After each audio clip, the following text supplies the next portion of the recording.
The restaurant was the kind of place where silence itself felt expensive. Crystal chandeliers hung like frozen tears from the ceiling, casting a warm golden glow over marble floors and linen-covered tables. Soft piano music floated through the air, gentle enough not to disturb the conversations of men in tailored suits and women wearing diamonds that sparkled more brightly than their smiles. Ethan Blackwood sat at the center table. He was a billionaire. Self-made, powerful, and known in business magazines as the man who never hesitated. CEOs feared his silence more than others' anger. Reporters described him as cold, controlled, untouchable. But tonight, Ethan wasn't here as a billionaire. Tonight, he was simply a son. Across from him sat his mother, Margaret Blackwood, a small, silver-haired woman with gentle eyes and hands that trembled slightly as she rested them on the table. Age had curved her spine and softened her voice. But life had taken something far more important from her long ago. Margaret was deaf. She had lost her hearing gradually after a severe illness when Ethan was just a teenager.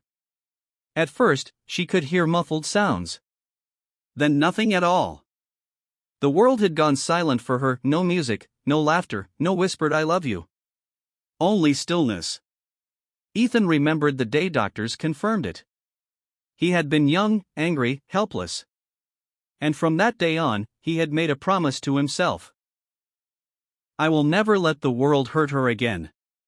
He learned to read lips. He hired private caretakers. He made sure every place she visited was prepared.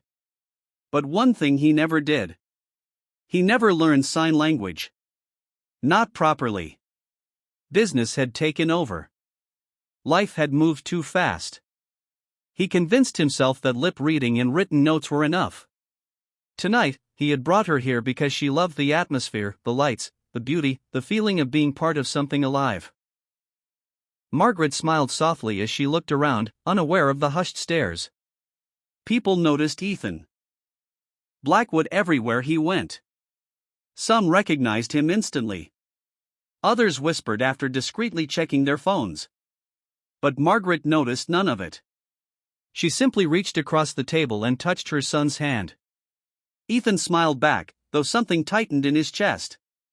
The waitress. That was when Lena noticed them. She had been serving tables since early morning, her feet aching inside worn shoes she couldn't afford to replace yet. Her black uniform was neatly pressed, though faded from too many washes. A thin silver necklace rested against her collarbone, the only thing she owned that wasn't strictly necessary. Lena had learned to move quietly. Quietly like poverty. Quietly like responsibility. Quietly like grief. As she approached their table with menus, she noticed something immediately. The mother wasn't reacting to sound. Not to the piano. Not to the waiter behind her who dropped a fork. Not even to her own son's voice. Instead, Margaret watched lips carefully. She tilted her head slightly, concentrating. When she smiled, it was delayed, just a second too late. Lena's hands tightened around the menus. She knew that look. She had lived with it. Lena gently placed the menus on the table and smiled warmly. "Good evening," she said. Ethan nodded politely. But Margaret didn't respond. Instead, she looked at Lena's lips, then at her son. Ethan leaned forward, speaking slowly and clearly so his mother could read. "She's asking if you're comfortable." Margaret nodded, smiling again. But Lena didn't leave. Instead, she hesitated. Then, very gently, almost nervously, she lifted her hands. And she signed. "Good evening. Welcome." Margaret froze. Her eyes widened. Her breath caught. Then her face transformed. Her smile grew wider than Ethan had seen in years. Margaret lifted her hands in return, fingers trembling. "Thank you," she signed back. Ethan's world stopped. He stared at Lena's hands, moving fluidly, beautifully, speaking a language he had never taken the time to learn. The table went quiet. Not because the restaurant noticed, but because something sacred was happening. Lena signed slowly, carefully, making sure Margaret understood. Is this your first time here? Margaret nodded eagerly, signing back. It's very beautiful. Lena smiled, her eyes soft. Ethan didn't interrupt. For the first time in his life, he felt like an outsider at his own table. A language of respect. Lena explained the menu through sign language, describing dishes with small, expressive gestures. Margaret laughed silently at one point, covering her mouth like a young girl. Ethan watched his mother come alive. Not polite smiling. Not pretending. Alive. Something sharp pierced his chest. Why didn't I learn this? He thought. Around them, other diners began to notice. A woman at a nearby table whispered to her husband. A man lowered his wineglass, staring openly. A waitress was signing. At a billionaire's table. And the billionaire was watching, silently. Lena finished signing and looked at Ethan, suddenly nervous. I hope that's okay, she said softly. I didn't mean to overstep. Ethan swallowed. No, he said. It's more than okay. Margaret reached out and gently took Lena's hand. Her grip was warm. Grateful. She signed again. Thank you for seeing me. Lena's eyes filled with tears, but she blinked them away quickly. You're welcome, she whispered, though she knew Margaret couldn't hear.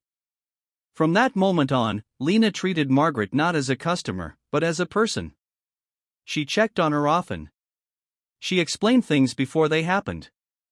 She made sure Margaret never felt left out. And each time she signed, Ethan felt smaller. The billionaire's silence. Ethan had closed billion-dollar deals. He had faced hostile boardrooms. He had crushed competitors twice his size. But nothing had shaken him like this. He watched the waitress, poor, tired, invisible to most, give his mother something money never could. Connection. Respect. Dignity. He noticed the small things. The way Lena knelt slightly so Margaret could see her hands clearly. The way she waited patiently for replies. The way she smiled, not because it was her job, but because she meant it. This wasn't training. This was personal. When dessert arrived, Lena brought an extra plate on the house. She signed to Margaret. Because tonight is special. Margaret's eyes glistened. She turned to Ethan and signed something he barely understood, but the meaning was clear. She makes me feel human again. Ethan looked away. His eyes burned. The question. As Lena prepared to leave the table, Margaret signed one more thing. How do you know my language? Lena froze. Her smile faltered. For just a second, the past showed on her face. Pain. Memory. Loss. She glanced at Ethan, unsure. The room seemed to hold its breath. Then Lena signed slowly, carefully. Because someone I loved once lived in silence too. Margaret squeezed her hand. Ethan's heart began to race. Something told him this was only the beginning. And whatever truth Lena carried, it was going to change everything. For a moment after Lena's last sign, no one moved. The restaurant was still filled with music, with clinking glasses and murmured conversations, but at that table, time itself seemed to pause. Ethan felt his pulse in his ears. Because someone I loved once lived in silence too. The words echoed in his mind. Margaret's hands rested gently over Lena's, refusing to let go. Her eyes, soft, kind, endlessly curious, searched the young woman's face. She signed again, slower this time. Who was it? Lena inhaled sharply. Her shoulders tightened, as if she had been carrying something heavy for a very long time and the weight was finally slipping. She looked around the restaurant. At the polished floors. The expensive suits. The crystal glasses. This wasn't the place for a confession. And yet, something about Margaret's gaze made it impossible to hide. Lena swallowed and signed. My father. Margaret's expression softened even more. Ethan leaned forward without realizing it. A childhood of silence. Lena didn't sign immediately again. Instead, she sat down in the empty chair beside the table, forgetting, for a moment, that she was just a waitress and this was a billionaire. She signed slowly, carefully, as if reliving each memory word by word. My father lost his hearing when I was 8. Margaret nodded, fully focused. Ethan's chest tightened. He was a construction worker. An accident. A falling beam. He survived, but the world went quiet for him overnight. Lena's hands trembled slightly. At first, we thought hearing aids would help. They didn't. Then doctors said surgery was too expensive. Too risky. She paused. We were poor. That single sentence carried more weight than any dramatic speech. Lena continued. He became invisible. People spoke around him. Over him. About him. Like he wasn't there. Margaret's eyes filled with tears. I hated watching him smile politely while pretending he understood. Ethan felt something twist deep inside him. Lena lifted her hands again. So I learned. His language. Her fingers moved more confidently now.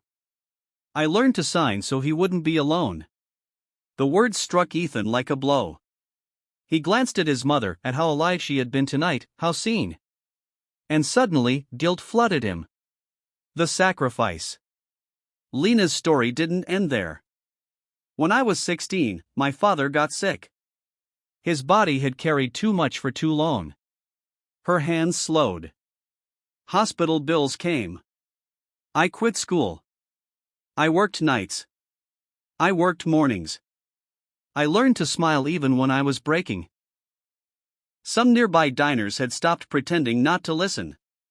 A man at the next table had turned fully toward them. A woman pressed her napkin to her lips. The piano music felt too loud now. When my father died. Lena's hands froze for a second before continuing. The last thing he signed to me was, "Thank you for hearing me." Margaret broke down. Silent tears streamed down her face. She reached out and pulled Lena into a gentle embrace. No sound. No words. Just shared understanding. The room noticed now. Conversation stopped. Forks paused mid-air. The billionaire's table had become the heart of the restaurant. The billionaire breaks. Ethan stood up. He didn't remember deciding to. All eyes turned to him. The powerful, untouchable Ethan Blackwood, the man who never showed emotion, had tears in his eyes. I didn't learn, he said softly. People leaned in. I had the time. I had the money. I had every resource. He looked at his mother. And still, I didn't learn her language. Margaret reached for his hand and squeezed it gently, forgiving without hesitation. But Ethan wasn't finished.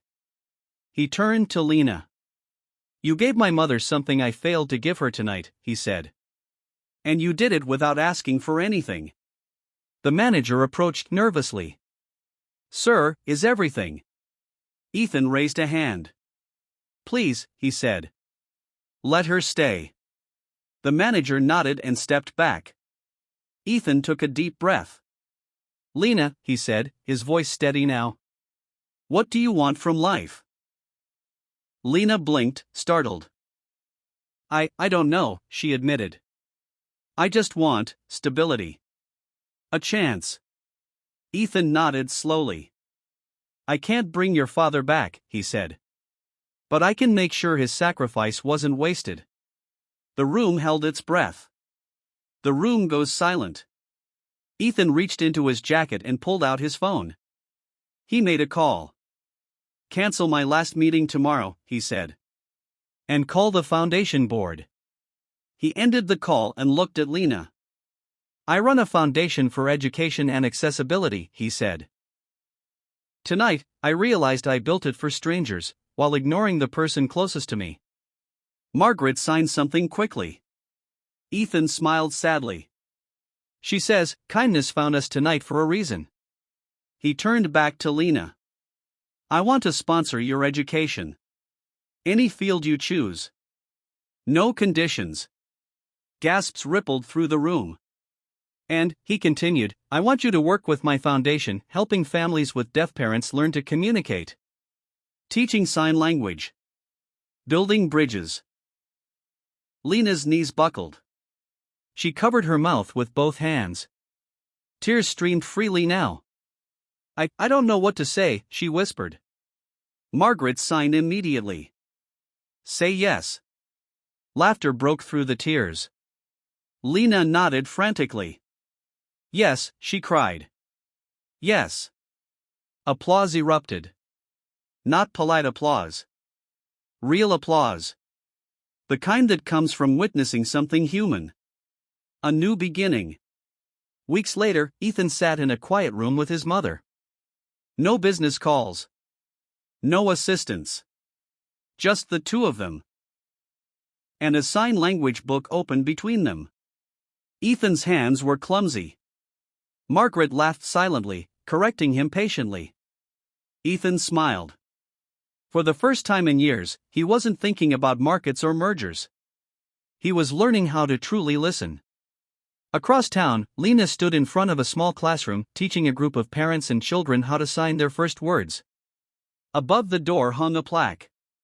In silence, we learn to see. Sometimes, Ethan would watch from the back. And every time, he remembered that night. The night of pour. Waitress reminded a billionaire that the greatest language in the world is kindness.